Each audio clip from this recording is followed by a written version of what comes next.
Subscribe कीजिए हमारे channel नूर रज़ा को और बेल आइकन को प्रेस कीजिए जिससे आपको हमारी न्यू वीडियो की नोटिफिकेशन मिलती रहेगी। जो शुक्र करते हैं ना हर हालत में, कुदरत उनको नवाजती कैसे है।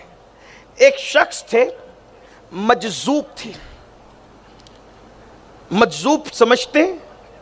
मजजूब उसको कहते हैं कि अल्लाह की मोहब्बत में, इश्क के हक में उसकी अक्ल गुम हो जाती। इश्क के हक में उसकी अक्ल गुम हो जाती है तो लोग उसको पागल समझते हैं। हालांकि वो पागल होता नहीं है, वो पागल नहीं होता, पागल दिखता है, पागल होता नहीं। बातें ऐसी करता है कि अक्लमंद भी ना कर सके। एक मजजूब थे, हजरत बहलूल दाना। अभी मैं जो बात कर रहा था, अचानक बात याद आई तो मैं इस तरफ आ गया। मैं उस तरफ जाऊंगा जिधर ले जाना है, शुक्र की तरफ। लेकिन उससे पहले उन्वान ही से मुतालिक बात याद है। बहलूल दाना ये भी मजजूब थे, पागल नजर आते थे, दीवान लोग इनको पत्थर मारते। लेकिन इमाम आजम अबू हनीफा इनके पास जाकर बैठा करते। गौर करें, इतना बड़ा इमाम जिसके पास जाकर के बैठे वो दीवाना बहलूल, और ऐसी बातें करते थे कि अक्लमंद की भी दिमाग की बत्तियां खुल जाएं। एक मर्तबा हारून रशीद नजर आ गए तो हारून रशीद को बहलूल ने कहा, बड़ा घमंड मत किया कर सल्तनत पर। उन्वानी से मुतालिक बात आ गई। हारून रशीद को बहलूल दाना ने, बहुत गुरूर है तुझे, घमंड है सल्तनत पर। तेरी सल्तनत तो एक गिलास पानी की हैसियत रखती है मेरे लिए, एक गिलास पानी तेरी सल्तनत। आप भी जरा सुन लें, आपको भी अगर आपकी फैक्ट्रियों पर और सेहत पर और अगर घमंड और अल्लाह को भूल चुके हैं वो लोग, तो मेरी गुजारिश है, हारून रशीद तो मशरिक व मगरिब का बादशाह था, लेकिन बहलूल ने उसको झिंझोड़ दिया। अब बहुत घमंड न किया कर, एक गिलास पानी की ज्यादा तेरी सल्तनत की कोई हैसियत उसियत नहीं है। उसने हंस दिया, कहा दीवाना है कुछ भी बोलता है, दीवाना है कुछ भी बोलता है। कहा बाबा ये बताएं कि मेरी सल्तनत की हैसियत एक गिलास पानी कब से हो गई। अब देखो दाना, वो दीवाना कैसा दाना था जिसे दुनिया बहलूल कहती। बहलूल फरमाते हैं, हारून रशीद सुना है तू हज को जा रहा है। जी जा रहे हैं। हारून रशीद वो आदमी था, एक बार उसने कसम खा ली, क्या कर्रो फर रहा होगा उस शख्स का। एक बार कसम खा ली कि मैं पैदल हज करूंगा, कसम खाई पैदल हज करूंगा। तो उसके मानने वालों ने, उसके वजीरों ने, अमीरों ने सोचा बादशाह पैदल हज करेगा तो उसके पैरों का क्या होगा। तो बगदाद से लेकर मक्का तक पूरे रास्ते में कालीन बिछाई गई थी। आप समझते क्या, ये इन लोगों का कर्रो फर था, ये इनके शान थी, शानें थी इन लोगों की। लेकिन आपसे ये भी कहना चाहता हूं, जिसके लिए बगदाद से हरम तक की कालीन बिछाई गई थी, जो बादशाह पैदल हज को गया था, आज उसकी कब्र पर कोई फातिहा पढ़ने वाला भी नहीं। दुनिया है। हुजूर मुहद्दिस आज़म अलैहि रहमा को कहते हैं, हर कमाले राह जवालो, हर जवाले राह कमाल। ये है, उसकी कब्र पर कोई फातिहा पढ़ने वाला भी नहीं। मगर वो मूसा काजिम जिनके हाथों में हथकड़ियां डालकर और पैरों में बेड़ियां डालकर मदीने से बगदाद तक पैदल लाया गया था जलील करने की नीयत से, आज 24 घंटे में एक सेकंड ऐसा नहीं आता कि उनका हरम कभी खाली नजर आए। ये है, ये असलियत ये है, अल्लाह वालों की शान है ये। जाके देख लो, इमाम मूसा काजिम वही बगदाद है, वही बगदाद है। लेकिन आज उनका आस्थाना हजारों की तादाद, बल्कि इमाम शाफई रहमतुल्लाह अलैह के हवाले से कौल मशहूर है कि आप फरमाया करते थे कि जो इमाम मूसा काजिम की चौखट पे पेशानी रगड़ दे, अल्लाह उसकी बदबख्ती का खात्मा कर देता, फिर उसकी बदबख्ती नहीं रह जाती। तो बात अब दूर ना निकलती जाए, मैं अपनी बात समेट लूँ क्योंकि वक्त पर बात ख़त्म करनी है, टाइम करीबुल ख़त्म है। कि बहलूल ने फरमाया, एक गिलास पानी से ज्यादा तेरी हुकूमत की हैसियत नहीं है। हारून रशीद कह दिया, बाबा आखिर गिलास भर पानी और मेरी हुकूमत, शर्क से लेके गर्ब तक मेरी हुकूमत है। तो बहलूल सरकार फरमाते हैं, इरशाद फरमाते हैं, हारून सुना है तू हज को जा। ये वो पैदल वाले हज की बात नहीं, उससे पहले की बात। सुना है तू हज को जा रहा है, तेरे साथ बहुत मानने वाले हैं, अचानक तू भटक जाए, पानी और अनाज कुछ न हो और रास्ता भटकने की वजह से तू पानी के लिए तड़प रहा हो प्यास की शिद्दत से, और तेरे पास पीने को पानी नहीं है और करीबुल मर्ग हो, तू मरने के करीब हो, उस वक्त तो कोई तेरे सराहने आकर कहे कि हारून हम तुझे एक गिलास पानी पिलाएंगे, लेकिन आधी सल्तनत देनी पड़ेगी, बोलो दोगे कि नहीं दोगे? हारून ने मुस्कुरा के कहा बाबा बिल्कुल देंगे, क्योंकि जान है तो जहान है भाई, एक गिलास पानी पी के आधी सल्तनत दे देंगे, क्योंकि जिंदा रहे तो सल्तनत रहेगी, मर जाएंगे तो वो आधी भी कहाँ रहेगी, तो एक गिलास पानी के लिए हम आधी सल्तनत दे देंगे। बिल्कुल दे देंगे बाबा साहब। तो आपने फरमाया फिर वो पानी पी लिया एक गिलास, फिर पेशाब जोर की लगी, पेशाब तो लगी जोर की लेकिन निकलती बाहर नहीं, और तू तड़पने लगे पेशाब ना निकलने की वजह से। उस वक्त तो कोई आकर कहे मेरे पास ऐसी दवाई है, अगर एक चुटकी तुझे खिला दूं तो अभी पेशाब हो जाए, लेकिन उसके बदले में तुम्हें आधी सल्तनत देनी पड़ेगी, तो बोलो दोगे कि नहीं दोगे? तो कहा बिल्कुल, पेशाब से निजात के लिए, उस दर्द से निजात के लिए दे देंगे आधी सल्तनत। तो कहा कि पानी न मिला तो आधी सल्तनत पानी के लिए दे दी, और जब गिलास भर पी लिया ना निकला तो आधी सल्तनत निकालने के लिए दे दी। तो जिसकी सल्तनत की हैसियत एक गिलास पानी की सी हो, उसको गुरूर करना ज़ेब देता है। हारून रशीद धाड़े मार मार कर रोने लगे, क्या नसीहत थी।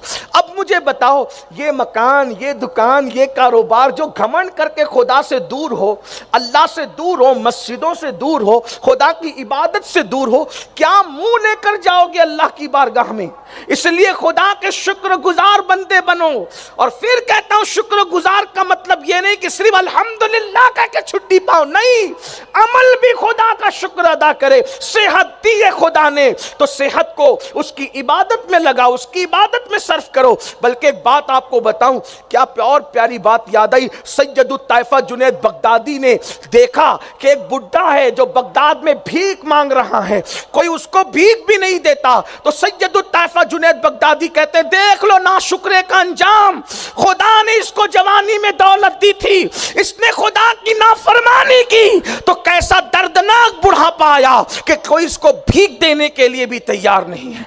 और एक बहुत बड़े बुजुर्ग थे, 100 साल से भी उम्र तजावुज कर गई थी, फिर भी खड़े होकर नमाज पढ़ते थे और जवानों की तरह फिट थे। तो लोगों ने कहा आप अभी तक फिट है? कहा मैंने सेहत पाने के बाद खुदा की नाफरमानी नहीं की, अल्लाह ने मुझे बुढ़ापे में भी जवानी अता फरमाए, ताकत और कुव्वत अता फरमाई। तो बात अर्ज कर रहा था, शुक्र वालों को हमेशा नेमत मिलती है। एक मर्तबा एक मज्जूब की बात चल रही थी, फिर हजरत बहलूल का जिक्र निकला। एक मज्जूब थे अपनी धुन में, फिर कह रहा हूं, हर मज्जूब पागल दिखता है मगर पागल होता नहीं, और हर पागल मज्जूब नहीं होता। और एक नसीहत भी अर्ज करता हूं जो बुजुर्गों से सुनी है, मज्जूबों के पीछे न भागा करो, उनके पास न जाया करो, इसलिए कि उनके पास जाने से फायदा कम है, नुकसान ज्यादा है। मैं आजकल नौजवान छोकरों को देख रहा हूं, उनका ज़ौक है, वो सोचते हैं कि कोई मज्जूब का पता बता दें, वहां जाके बैठेंगे हम भी वली बन जाएंगे। ऐसे मज्जूबों के पास बैठकर विलायत नहीं मिलती, वो तो कहीं और मस्त है। और पहली बात, मज्जूब लोग से फैज़ कम मिलता है, नुकसान ज़्यादा होने का अंदेशा है। ये बात मैं नहीं कह रहा हूँ, हुजूर मुफ्ती आज़म के पीर व मुर्शिद सरकार अहमद नूरी का फरमान है। इसलिए मज्जूबों से बचा, क्योंकि मज्जूब अपनी धुन में रहता है, वो कुछ भी बोल दे। एक मरतबा कुछ लोग एक मज्जूब के पास गए, देखा कि सर में जुएं हैं, तो सोचा बाबा की मोहब्बत में जुएं निकाली मारी। तो मज्जूब ने कहा अल्लाह इसने मेरी जू मार दी, तू इसको मार डाल। एक कहना था वो मर गया। इसलिए जो है, जो कब्रों के अंदर साहिब मज़ार है उनसे फैज़ लिया करो। लोग मज्जूबों के पास क्यों जाते पता है? हजरत बता देंगे कि आने वाले वक्त में क्या होता है, वो क्या होता है, ऐसा क्या होता है, वैसा क्या होता है। इसलिए मेरे भाइयों, गौस पाक का दामन पकड़ो, गरीब नवाज का दामन पकड़ो, अल्लाह वालों का दामन पकड़ो, और मज्जूबों के मामलात के अंदर थोड़ा सा मोहतात रहो, क्योंकि उनकी अपनी दुनिया अलग है। लोग आजकल इस चक्कर में पड़े हुए हैं, कहते हैं कि ज़रा तरीक़त इल्म बातिन तसव्वुफ़। याद रखिए कि ये जो चीज़ें हैं ये थ्योरी नहीं है, ये प्रैक्टिकल है। اور اللہ پاک جب کسی کو اس قابل بناتا ہے تو پھر عطا بھی کر دیتا ہے۔ کچھ لوگ مجھ سے کہنے لگے کہ حضرت بتائیے نا کہ اسم اعظم کیا ہے؟ میں نے کہا کہ آپ تو پی ایچ ڈی کی بات سننے کے لیے کے جی کے بچے کے پاس آئے ہو، مجھے خود کو نہیں پتا کہ اسم اعظم کیا ہے، میں تمہیں کیا بتاؤں گا اسم اعظم کیا ہے؟ اسم اعظم میں بتا سکوں گا؟ اسم اعظم وہ ہے جس کو پڑھتے پڑھتے فرشتے پلک کے جھپکتے آسمان پہ جاتے ہیں، پلک کے جھپکتے زمین پہ آتے ہیں۔ اسم اعظم پڑھ دو تو جو وہ مردہ زندہ ہو جاتا ہے، اسم اعظم پڑھ کے گھور دو تو زندہ مردہ ہو جاتا ہے۔ اسم اعظم بہت بڑی چیز ہے۔ تو کہا وہ کہاں ملے گا؟ میں نے کہا مجھے ابھی تک نہیں ملا، میں تو ایک چھوٹا سا طالب علم ہوں، مجھے نہیں ملا۔ وہ کہا ملے گا کہاں؟ میں نے کہا وہ ملتا نہیں ہے، جب تو اس قابل بن جائے گا تو وہ تیرے سینے میں خود بخود ڈال دیا جاتا ہے، ایسے آسان نہیں ہوتا سب۔ تو اللہ کی عبادت کرو، اور ایک بات آپ سے کہتا ہوں، اللہ کو پانے کی کوشش کرو یار، سب خود بخود مل جائے۔ ایک کیا چکر میں پڑے ہوئے ہو؟ اللہ کو پالو، سب ملے گا، اور اللہ کو پانا مشکل نہیں ہے۔ دیکھو پھر کہہ رہا ہوں، ہر ایک کو پانا مشکل ہے، رب کو پانا مشکل نہیں ہے، کیونکہ وہ اعلان کر چکا جو میری طرف ایک بالشت آتا ہے میری رحمت اس کی طرف ایک ہاتھ چل کر جاتی ہے، اور جو میری طرف چل کر آتا ہے رحمتیں اس کی طرف دوڑ کر جاتی ہے۔ جس کو پانا آسان اس کی طرف نہیں آتے، اور جس کو پانا مشکل اور اس میں لٹنے کا بھی خطرہ، پٹنے کا بھی خطرہ، برباد ہونے کا بھی خطرہ، لوگوں کے ایمان تک چلے گئے اس چکر میں۔ اس لیے میری گزارش ہے کہ بہت زیادہ اپنے آپ کو ہوشیار نہ سمجھو، اور اصل تصوف کیا ہے میں آپ کو یہ بھی چلے بتا دیتا ہوں۔ اصل تصوف سرکار نصیر پاک نصیر ملت و دین فرماتے ہیں، اصل تصوف اللہ کے بندوں کی خدمت ہے، اللہ کو راضی کرنے کی نیت سے۔ اس سے بڑا کوئی تصوف نہیں ہے۔ بندوں کی خدمت کرو، خدمت خلق کرو، تم سے بڑا صوفی کوئی نہیں اللہ کی رضا کے لیے۔ تو جو ماں باپ کو دوا کے پیسے نہ دے اور پھر تصوف کے لیے اس ادھر ادھر کا چکر لگائے تو کیا تصوف کیا چیز ہے؟ ماں باپ کو چھوڑ کر بھی کوئی صوفی بنے گا؟ جو صوفی تھے وہ بھی قدم پکڑ کے کہتے ہیں ہم تو دیوانے تھے، خدا کو جنگلوں میں ڈھونڈ رہے تھے، ہمیں کیا پتا کہ ماں باپ کی دعا سے خدا ملتا۔ بھائیوں کو عید کے کپڑے نہیں ملتے اور وہ ادھر ادھر خود بھٹک رہے ہیں۔ تو اللہ کے بندوں خدمت خلق ہے تصوف۔ سرکار غریب نواز فرماتے ہیں اللہ تک پہنچنے کا راستہ بندوں کے دل سے ہو کر کے گزرتا ہے، جو بندوں کا دل خوش کرنا نہیں جانتا وہ خدا تک کبھی نہیں پہنچ سکتا۔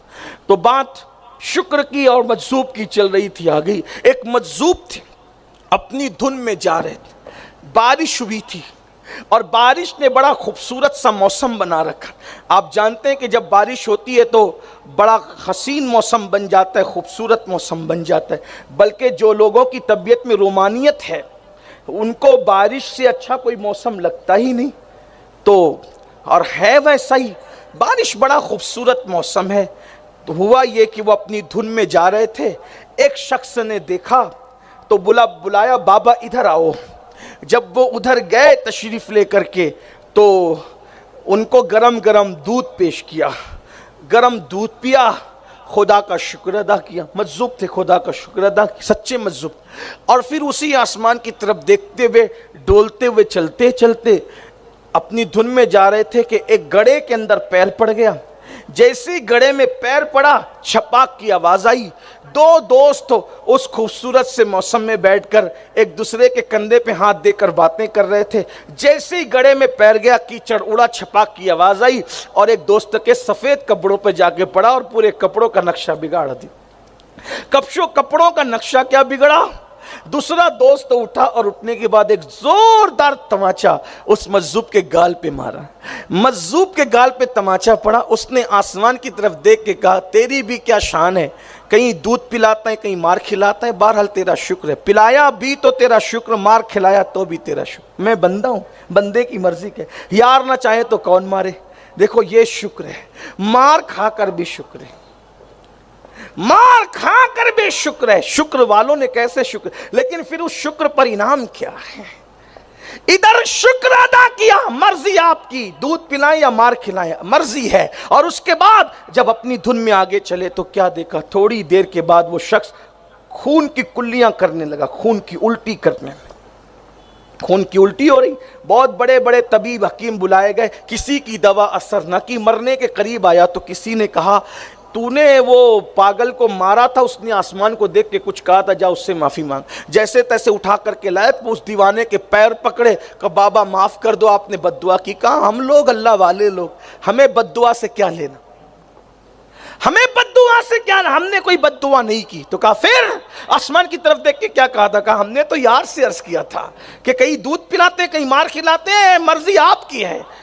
मार खिलाने पे भी शुक्र है, इसलिए कि हम अपनी मर्जी नहीं चलाते। अगर हमारे मार खाने में तू राजी है तो इससे बड़ी हमारे लिए नेमत क्या है। हम नेमत नहीं देखते, हम ज़हमत नहीं देखते, हम मुसीबत नहीं देखते, राहत नहीं देखते, हम तो देने वाले हाथों को देखा करते।